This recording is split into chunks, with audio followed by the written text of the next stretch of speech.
Hello everyone, আমি প্রিয়াঙ্কা আবার একটা ভিডিও নিয়ে প্রস্তুত হয়েছি। আজকে বানিয়েছিলাম মশলা ফিশ ফ্রাই। মাছটার নাম হলো ডার্কি মাছ। এখানে আমি কিছু মশলা রেডি করে নেব। এখানে আদা, রসুন, পেঁয়াজ, কাঁচা লঙ্কা, ধনেপাতা আর পুদিনা পাতা নিলাম। ফার্স্টে আমি মাছগুলোকে অল্প লেবু চিপে ম্যারিনেট করে রাখবো। এখানে আমি মশলাটা রেডি করে নিলাম।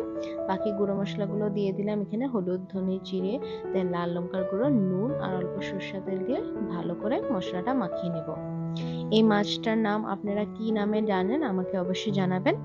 মাছের গায়ে মশলাগুলো ভালো করে মেখে নিতে হবে।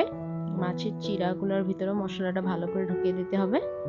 এখানে আমি তাওয়াটা বসিয়ে দিলাম। এখানে বাটার ব্রাশ করে দেন আমি কারি পাতা দিয়ে দেব। কারি পাতাগুলো যখন ভাজা হয়ে যাবে দেন মাছগুলো দিয়ে দেব। এখানে বাকি মশলা ছিল সেটাও আমি উপরে লাগিয়ে দিলাম। দেন উল্টে পাল্টে মাছগুলোকে ভালো করে ফ্রাই করে নিতে হবে। অল্প সময় লাগে, এটা কম ফ্লেমে এটাকে বানাতে হবে। দেন উপর থেকে বাটারও ব্রাশ করে দিলাম। এই তৈরি হয়ে গেল আজকের এই মাছের রেসিপিটা। আপনারা অবশ্যই এভাবে ট্রাই করবেন। চ্যানেলটা যদি ভালো লাগে থাকে লাইক এন্ড সাবস্ক্রাইব অবশ্যই করবেন।